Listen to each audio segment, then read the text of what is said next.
What's going on, world? Brand new episode of Open the Box there on your screen. I'm your host, George Kiel, and I'm with the one part of the three-headed monster of VAIS in Iowa, right next to the University of Iowa, Demetrius. What's going on, man? How you doing, man? I'm doing good. Now, you guys have an interesting story and an interesting setup here. This particular building, it was once a homeless shelter many years ago, and we were given an opportunity to rent it out, and we had to be pretty creative with turning it into what you see today. Let's actually start from the back here. We got the place January 1st, and we were open for business February 17th. We basically just wanted this room in particular to feel sort of like a bedroom, and I always wanted to draw on my walls. My mom wasn't going for it. Even though I was talented, she was like, no, you're not drawing on the walls. Now I can draw on the walls all I want. So we came in here, and I just went to work with what came to mind. South Park, of course, some Dragon Ball Z stuff on the wall. Now, what did this space right here look like before you guys moved in here? Before it moved in here, it was hard for us to envision it being anything other than what it was. We were, given a task to try to make it into retail space. It had never been retail space before. We cut down one of the walls and then cut holes into both of these two rooms, ripped up the carpets. I mean, the list goes on. We just had to be really creative because we didn't have the money to do a whole renovation, or we couldn't afford to get a space that was already ready to go. So we just took what we could get, and we had to just make it work for us. We ripped up the carpet and we stained it. I have my buddy that does graffiti. He tagged our logo into the floor. And then for the people out there who are gonna try to DIY a sneaker store after this, what did you use to tear down the walls? Hammers, man. We tore down a wall that was load-bearing, and we didn't know until after we had already tore it down. We were like, oh man. So we had to put a beam up quick. And then we started to pay attention to what we're actually cutting into. This was a room that I'm standing in right now. Again, this was a wall right here. And this is the load-bearing wall that we tore down, so we had to put that beam up. And we cut it to make this area bigger, so when you first come in, you walk into this big area, and then you can walk into these rooms. I didn't know I was gonna be interviewing part store owners and architects. Hey, we were forced to become architects, you know what I mean? It was out of necessity. What did this look like before you guys added what you did in here? There was mold on the walls, and the walls were, just completely white. There was nothing in there. Again, I had my graffiti buddy tag it up, and we just put the vibes in there, man. Hanging up stuff from our childhood, the Nerf guns. Give me the biggest difficulty in creating this store from scratch. The hardest thing we did was probably convert this into a retail shop, especially when it wasn't an actual store. It was never meant to be a store. It was just office space. So that was probably the most difficult part, was turning office space into a retail space and making it, look convincing and cool to people. The response has been awesome. It's really rewarding to see people come out and to see that so many people in the community are into this stuff and have been for a while, even before we got started with this. I'm gonna pass you off to Tony so he can explain to you a little bit about what we have to sell and how we work. How did the community of Iowa City kind of play a big role into you guys starting? Everything about us opening is from Iowa City. I moved back to town from California and reconnected with an old friend, and he linked us up with our first pop-up spot. From that pop-up, we met our landlord. He came in, we talked to him, he had this building, and from there it's just on and on. And Demetrius knew the guy with another pop-up spot. Those two pop-ups led us to where we are today. You told me off camera, tell me about the guy that cuts the grass. So we have our boy Arlo. We need the grass mowed. I don't know if you can show it out there or not, but it's a tiny patch of grass, and people are gonna charge us $30-40 to come 3 times a month or whatever. And we hit him up and he's like, yo, $10 cash, $15 store credit, and his mom drops him off with the mower once every 2 weeks, and he normally takes the credit and gets our store tees, so shout out to Arlo. This whole community, you're right next to the University of Iowa, which is prime time location. I'm sure you're getting students there all the time. What do students here, what do they purchase the most? It's a mix. So the university students are really big into the vintage stuff.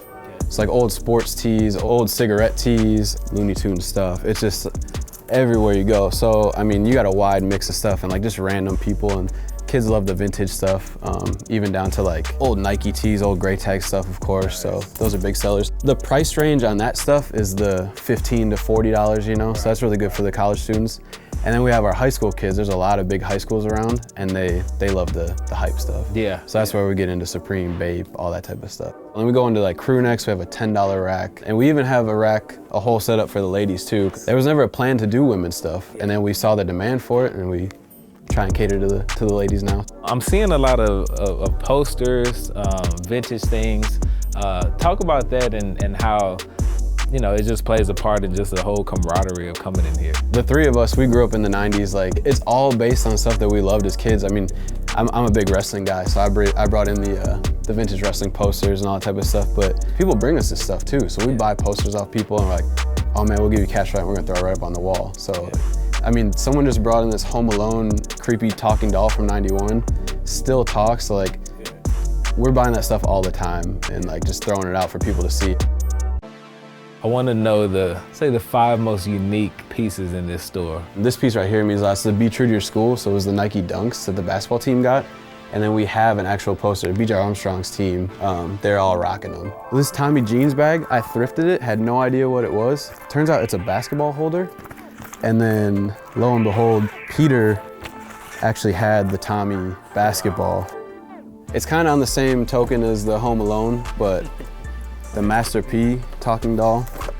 These are 2 coloring books from 1996, and they're brand new. This is something that Demetrius grabbed in Kansas City at a sneaker event. Adidas Wave Runner inspired. It's just a crazy piece that you don't see that often. What is this? Tell me about this here. I was like, when we opened the store, we need a VHS player. We just run old movies all day, every day, and we have mountains of VHSs. This is kind of more of like the bedroom corner too, you know, just all the old toys and different stuff, so. Shoe-wise, what do you guys usually come across and what are you able to sell to your consumers? Of course, we have your Yeezys, your Off-Whites, retro Jordans, all that type of stuff. I think the biggest thing for us is getting used Jordans and cleaning them up and selling them at a steal. We have a whole rack that's always filled that's under 100. So if the kids that come in that can't afford a $400 or $500 shoe, they can find something for 70, 80 bucks and like feel happy with their purchase and like know that they got to grab a pair of sneakers, so. I hear you have this crazy, unique Nike stash. Maybe one of the rarest Jordan 1s of all time, and a mirror that is one of 3 made from 1981. Peter will let you guys know about that. Okay, now Peter, this might be my favorite part of the video. Tell me what's going on in this stairwell here. We had a buddy tag up this whole wall right here. The stuff behind it right here with the Nerf guns, that was just like some collection stuff that Demetrius had. The Just Do It poster at the top, that was from our Nike buyout that we had, and same with these 2 big ones right here. And we got a little bit of the local art just from local artists here around in the area. And then up here we also have a poster from Knoxville. It was 1992, a store in Knoxville was trying to get a Nike account. So they had a bunch of kids come out there and take their shoes off. They're like, you know, we want Nikes, we want Nikes. We don't have any, shoes or anything, kind of pitch it like that. And same with the Reebok one too. Did they ever get that account? No, that actually went all the way up to Mark Parker, I think. I'm sure a lot of kids had these in their bedrooms growing up. And then the Michael Jordan set of golf clubs, we found that out thrifting in Kansas City for like $5.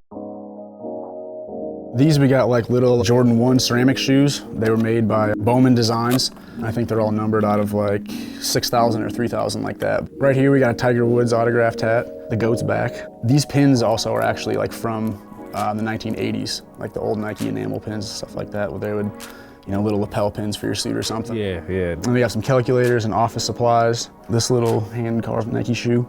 We got these really rare Nike pins. And this right here is the NBA All-Star Weekend when it was in Chicago in '88, and there's pretty much everyone, I think, but MJ signed this one that was a part of the All-Star games. We got Scottie Pippen, I think, the signed sample shoe, David Robinson and Barkley, all size 9 size samples, autographed. This we had no idea what it was when we first saw it. Like, we all just thought it was like the Jordan 1 bread that everybody knows, like from '85, but it's a 1984 like player exclusive production sample. The lining is actually red, and on the actual pairs, they're black, they were switched to black.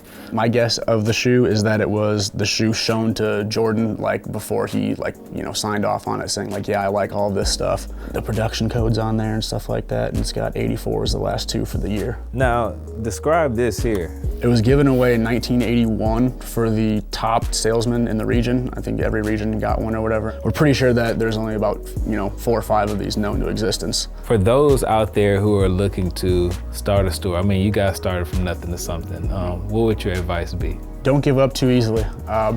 Pick something you like to do, keep at it, and just, if you have a passion about it, just keep pushing through. I think it'll work out for you. The more you put into it, the more you get out of it stuff. And for those who might be in the area, where can we find VAIS? We're located at 114 East Prentice Street in Iowa City, Iowa. Our Instagram is @VAIS Iowa City, one word. Check us out.